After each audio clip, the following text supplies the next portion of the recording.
তৃতীয় বৰ্গৰ এডিআৰই পৰীক্ষা সমাপ্ত হ'ল এতিয়া মই এটা নতুন কথা ক'ব খুজিছো 27 তাৰিখে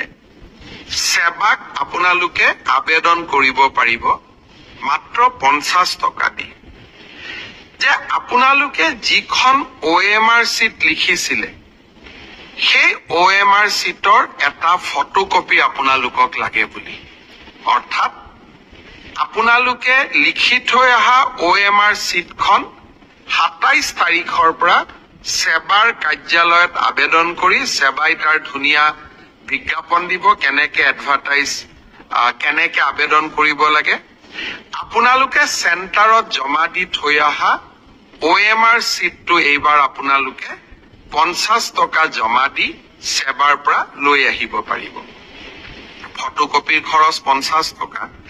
ঘৰত লৈ আহি OMR শীটটো এইবাৰ আপোনালোকে পৰীক্ষা কৰিব পাৰিব যে মই শুদ্ধ উত্তৰ দি আহিলো নে নাই শুদ্ধ উত্তৰটো কি 28 তাৰিখে আমি এনসাৰ কিটো সেৱাৰ ৱেবসাইটত আমি প্ৰকাশ কৰিম অৰ্থাৎ 27 তাৰিখৰ পৰা আপোনালোকে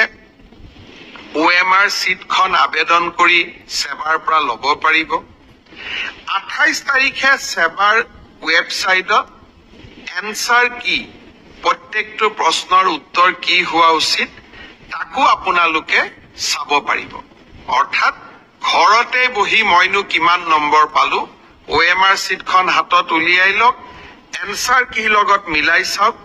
আৰু 100ৰ ভিতৰত 50ৰ ভিতৰত মই কিমান নম্বৰ পালো সেয়া ঘৰতে বহি মই হিচাপ উলিয়াই ল'ব পাৰিম অৰ্থাৎ ৰিজাল্ট দিয়ালৈ অপেক্ষা কৰিবই নালাগে ভাৰতৰ কোনো প্ৰদেশতে এনেকুৱা সিদ্ধান্ত আগত গ্ৰহণ কৰা হোৱা নাছিল OMRৰ কপিও পাব আৰু এনসাৰ কিটো উপলব্ধ হ'ব এতিয়া আৰু এটা আমি স্বচ্ছতাক আৰু এখোজ আগুৱাই লৈ যাব খুজিছো এনসাৰ কিটো আপোনালোকে চালে চাই পেলাই মনত খুদুৱনি লাগিলে যে এইটো প্ৰশ্নৰ এইটোতো উত্তৰ নহয় উত্তৰটো বেলেগহে হ'ব লাগিছিলে 500 টকা দি আপোনালোকে সেৱাক জনাব পাৰিব যে আপোনালোকে প্ৰস্তুত কৰা উত্তৰটো ভুল হৈছে উত্তৰটো আসলতে পঞ্চপাণ্ডৱৰ তৃতীয়জন সন্তান ভীম নহয় অৰ্জুন সেৱাই ভীম বুলি এনসাৰ কিট লিখিলে আপোনালোকে শুদ্ধ কৰি দিলে সেৱাক যে আপোনালোকৰ এনসাৰ কিটো ভুল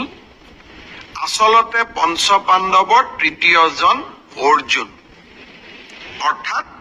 আপোনালোকে সেৱাক এটা ভুল শুধৰাই দিলে তৎকালীনভাৱে সেই 500 টকাটো আপোনালোকে উভতাই পাব 500 টকাটো আমি এই কাৰণে ফিজ লৈছো নহলে সকলোৱে এনসাৰ কিটো ভুল বুলি হাৰাশাস্তি কৰাৰ ৰাস্তাও ল'ব পাৰে যাতে হাৰাশাস্তি কৰাৰ ৰাস্তা নলয় সেইভাবে আমি এটা 500 টকা লম কিন্তু যদি আপোনালোকৰ পৰামৰ্শ শুদ্ধ হয় আমি সেই 500 টকাটো উভতাই দিম অৰ্থাৎ আজি মই স্বচ্ছতাৰ দিশত তিনিটা কথা ক'লো অহা 27 তাৰিখৰ পৰা স্বচ্ছ পৰীক্ষাৰ ক্ষেত্ৰত মই তিনিটা নতুন সিদ্ধান্ত আজি মই ঘোষণা কৰিলো এটা হল যে আপোনালোকে OMR শীটটো যিটো শীটত আপোনালোকে আনসাৰ কৰি আহিছে তাৰ ফটোকপিটো অহা 27 তাৰিখৰ পৰা আপোনালোকে সংগ্ৰহ কৰিব পাৰিব সেৱাৰ কাৰ্যালয়ৰ পৰা তাৰ প্ৰচিডিউৰটো বিজ্ঞাপনত আহিব 50 টকা দি আবেদন কৰিব লাগিব 50 টকাও ফটোষ্টেটৰ খৰচ দ্বিতীয়তে 28 তাৰিখে আপোনালোকে এনসাৰ কিটো পাব যাতে OMR আৰু এনসাৰ শীটটো মিলাব পাৰে আৰু এনসাৰ কিটোত যদি আপোনালোকে কিবা ভুল দেখে সেইটো আপোনালোকে সেৱাক জনাব পাৰিব 500 টকা দি আৰু আপোনাৰ পৰামৰ্শ বা আপুনি যেটো ভুল বুলি ক'লে সি যদি বিশেষজ্ঞসকলে সঁচাই ভুল বুলি কয় আমি আপোনাক সেই 50 টকাটো উভতাই 500 টকাটো আমি উভতাই দিম